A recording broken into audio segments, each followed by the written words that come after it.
You have a statue. You said just now before the recording cut out, you don't like having it. So were you involved at all in the idea behind getting a statue? No, I wasn't. I wasn't at all.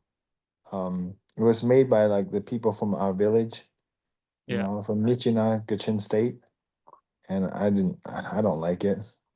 But it is what it is, and I'm thankful of it. But if it was my choice, I wouldn't want it.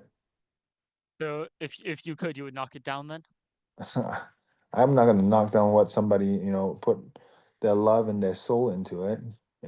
Yeah. But I wouldn't. Well, If I had an option, I wouldn't have. you wouldn't have it. Understandable. Yeah.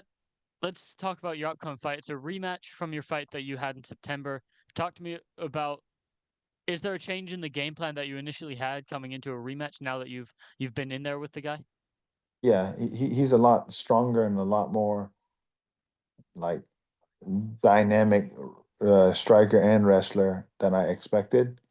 It's always easier for people to study me than for me to study them. You know what I mean? Yeah. It's like it's a lot harder for me to study them when there's like just hours and hours of footage on me. But it's okay. I learned from that fight, and we're gonna put on a show this fight. And how has your training camp gone? Where have you been training? Who have you been training with? I've been training at Killcliff with my training partners, Emiliano Sordi. Um, Logan Stoley's been helping me with the wrestling, and Linton Vassell, Henry Hughes. All these guys been really helpful and been helping me get ready for this one. And a video came out this week from Killcliff. I don't know, you've probably seen it going around social media. Kevin Lee Yeah, was knocked out in sparring. I wonder what your thoughts on that video getting leaked and going around. horrible. The guys kicked out of our gym, you know, and it wasn't the fighter. It was like his his buddy or his coach that leaked it, and it's horrible. It's like what happens in the gym is not none of anybody's business, you know, Yeah. and it's always these younger guys that want to make a name for themselves, you know. So to me, it's very unprofessional, and it's not a thing that we do at Killcliff too, Yeah. you know. So are there a lot of cameras going around at Killcliff, or was it just that guy's coach, teammate, friend filming? No, there's things on the wall that says no filming, Yeah. no, and one of the guys ended up filming, so I don't like So it, is man. that, It's so stupid. It's so yeah. stupid. I'm a I very mean, good friends with I'm good friends with both of the guys too. I'm good yeah. friends with Kevin, and I'm good friends with Mira Ali too. And it's unacceptable. That behavior is unacceptable. Yeah, 100%. And I feel like when stuff is filmed in the gym, it's the promotions. One championship will send out their guys to film you. The Yeah, UFC will send out their videos to film them. yeah, You get that footage anyway, right? So there's no yeah, point in leaking yeah, for stuff. You sure. you get your footage, right? Yeah, yeah, but this is guys that haven't been in that level yet. Are leaking these footages. These Yeah. younger guys, and it's unacceptable. And when it comes to your upcoming fight, do you feel that if you win this fight, you could line yourself up for a title fight? Yeah, for sure, for sure. Another undefeated Russian. I mean, the champion of your division recently lost his heavyweight crown, Yeah, right? What did you yeah. think of his performance in that fight, and why do you think maybe a fight is favorable against him for you? It's just when you go from middleweight to heavyweight, it's just hard. Yeah. There's weight classes for a reason, When you cut down to middleweight, you're gonna feel stronger, you're gonna feel bigger. But when you go from middleweight to heavyweight and you're fighting natural heavyweights, it's tough. It ain't easy. It ain't easy to jump around weight classes. It ain't easy to jump around two weight classes. It's even harder to do three weight classes. You know. Especially a guy like Roy, who is an enormous Yeah, a person. natural heavyweight. You saw him against Buchecha, right? Yeah, Muchecha is so high level in jujitsu. Jiu-jitsu doesn't work on Rugrog. I don't know why. You yeah. know, the things that should work on him, like on anybody, it doesn't work on him because he's just big and slippery and just big and strong and explosive. You know, Yeah. and it's that's where the problem lies. Technique and science doesn't apply to him, right? Yeah, sometimes, right?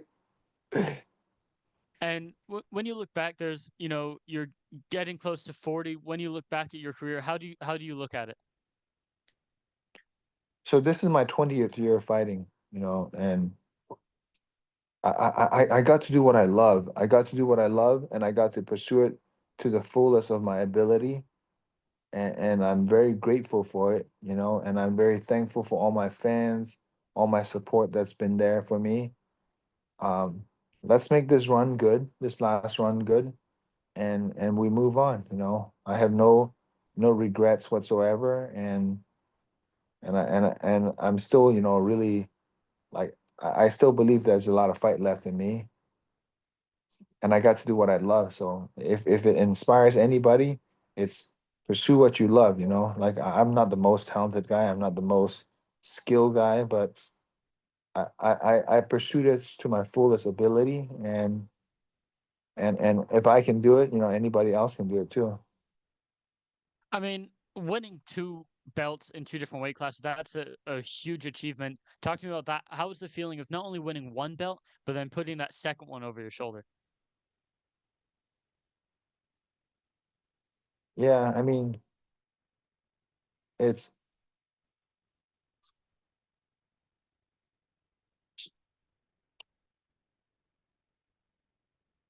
it's I don't know, it's like winning the first title was just unbelievable, and and I think winning the second and being able to defend the second title was one of the most like it was the exclamation mark of my career, you know. And it's just I don't know. I think it's just a byproduct of training for like 20 years. You know, I think it's just a byproduct of hard work and dedication and being disciplined. And I think there's a different kind of discipline in terms of you have a guy like myself who, yeah, I'll go and train, but I'm not going to step in the cage, right? I've not got a fighting bone in my body, but for yourself, it's a different Yeah, kind of discipline when for you're sure. stepping in a cage, putting the gloves on, the Yeah, cage locks, like that's a different kind of yeah, discipline just to get there. I think it's something that's not talked about enough in fighting where, for sure, for sure. you don't know all the work that goes in Yeah, just so a guy gets in the fight. Talk to me about that. yeah, What's it like having like a normal training session, but then a training session in camp? yeah. It's a lot more focused. It's a lot more. You have to do a lot more research. You have to do a lot more like prepared training, like what you do right now. You're interviewing me, right? And Yeah. I'm sure you took your time, you put your mind and you put your soul into asking these questions, right? Just like that, when we do our work, when we do our camps, it's like, okay, this guy is strong at these things. I need to make sure I can negate his strengths and expose his weaknesses. You know, it's a lot more focused towards the fight itself, making sure my footwork is right, making sure my conditioning is right, making sure my strength is good, you know, and making sure that I'm dynamic and explosive for this fight. So And it's very catered towards the fight, and it's catered towards my me as an athlete as opposed to me as a teammate and a sparring partner and all this when I'm not in camp. When I'm in camp, I'm very like almost selfish. I don't want to use the word selfish, but I have to make sure that my body is, you know, prime every session, and I use my teammates how I need it for the fight. I'm not gonna do what the guys do in class all the time, you know. yeah, and talk to me. The fight is just about 2 weeks away. When do you plan to travel out to Qatar for the fight? Next Thursday we fly out. Next Thursday night we fly out. We get there on a Saturday morning, and then on Thursday we fight. And How does it look? I'm not sure if the exact time difference from where you are to Qatar, but how do you plan to adjust your body? I'm sure you've done it a million times fighting for Yeah, one I've done championship, I've but done it. Yeah, I've done it. What, 22 times or something like that? A lot of times, so it'd be all right. any tricks you use specifically? Do you try and keep Yeah, yourself up? stay up Or all day, stay up all day, yeah. and then sleep at night. Especially the first couple of nights, or else you're gonna wake up real. You're gonna wake up in the middle of the night. I mean, I'll tell you, I live in Germany, so when I travel to the States, then it's like I can Yeah, stay up as long as I want, but when I sleep, like I wake up at 4 a.m. again, like it's 10 yeah, a.m. out here. So yeah. how do you deal with that, and does that have any impact on your training? Uh, f- uh, like I just train how I train here. I just train morning and night. 2 sessions a day, and then just I just keep it simple. When I get there, I'll stay up all day, and then I'll sleep that night. And do you feel when your career is all said and done, do you feel that you will go into coaching? Is that something that you want to do? You want to stay around the sport, I'm sure. Yep, for sure, for sure. I'll go into coaching. Little, if one championship will give me a little job here and there, I would like that. But You'll have to talk to commentating, Sammy about that. yeah, commentating would be cool, or just like even judging fights would be cool too. Do you think that's something that more promotions should do, having actual fighters judge fights? Of course, we know what goes on inside. A lot of the judges never fought in their life. Yeah, So so how are they gonna know how to judge a fight if they've never fought in a real fight? okay. So there's a difference in how someone like myself would see a fight versus how you would see a fight. A fighter might look discouraged to me. Maybe it's more his game face, right? Like, what Yeah, do you think about that? yeah, for sure. I mean, but still, I think fighting is one of those things. When you're inside, you know who's winning. Like you know um who is putting that fight. Who's fighting harder. You kind of know that. Like it's hard to tell from that if you've never fought. Do you Like think even in sparring, you know who's winning. At the end of yeah. the round, you know who won that round. You know? Do you think it's the same should apply to referees? At least maybe have a certain degree of a black belt or something, Yeah, or not black belt, but a belt in jujitsu or something. Like they have the experience, they know the positions a little more. Like yeah, for the gold sure. standard being Mark Goddard. He's pretty sure he's a purple belt or something in jujitsu. Yeah. I'm not sure if he's fought. Herb Dean has fought, so they know these I think positions, Mark right? Goddard has fought too.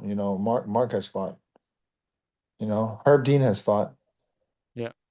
Yeah, all these guys that fought are better referees in my opinion. Do you think that that qualifies them more than someone who's never fought before, never trained, but has watched a lot on TV, like for Yeah, calling a for stoppage, sure. right? Whenever there's a fight that maybe gets stopped a little bit early, there's a lot of Yeah, discourse online from fans, but yeah, maybe yep, the referee sees it yep, differently, right? yeah, for sure. And I'm not gonna say every referee, but like Herb Dean is a great referee in my opinion because he's Yeah. fought before. You know, and I always tell Herb Dean, "Let me die in there. Don't stop the fight." Go out on your shield, right? That's what you want to do. Yeah, yeah, yeah, yeah, yeah. And yeah, just talk to me. How has this camp been? Who have been the guys that have replicated guy? You've fought Erdogan before, so you know what his fighting style feels like. You mentioned Logan Storley with the wrestling. Who else have you been working with to emulate maybe his size and his build? Yeah. Linton Vassell and we have Linton Vassell and we have Emiliano Sordi who are long and big and can stand southpaw. And then there's a guy from Kazakhstan as well that came in camp, light heavyweight guy who's fighting in the UFC in March. So got a good group of guys that are helping me out. And how do you predict this fight to go? How much different do you think it will be from the first fight? I think it'll be different. I think it'll be a lot different. Uh, I'm not good at predictions, but we're gonna bang. We're gonna put on a show. On a show, and if you are to win this fight, you look at a title fight. What else do you feel that is is an option for you with one championship? I'm not sure yet, you know. I don't want to look past this guy. This Yeah. it makes no sense to look past a really, really tough opponent, you know. I'm telling you, man, there are monsters, monsters. There are monsters outside of the big promotions top 10, you Yeah. know. Could you see if you win this fight a potential trilogy even? Whatever they want me to do, I'm gonna fight. You're a company man, right? You're Yeah, you're open to everything. I'm a company man, Sam. Let them know, okay? I love it, man. Yeah. Anything else Got it. you want to share or shout out? Here's your platform. Um, just thank you for all my fans that been with me, you know, from day one when I fought in one championship in 2014. It's been an amazing ride, and we're gonna put on great shows. You know, we're at the ending stages of my career, but I feel strong. I feel ready to go, and I'm excited to put on a show for my fans and make them proud. Um, Besides that, you know, life is good. God is good.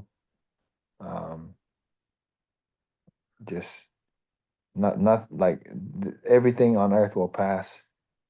Everything on earth, fame, whatever, money, everything will pass. But trust God and just work hard, man. Thank you so much for the time, man. Yep.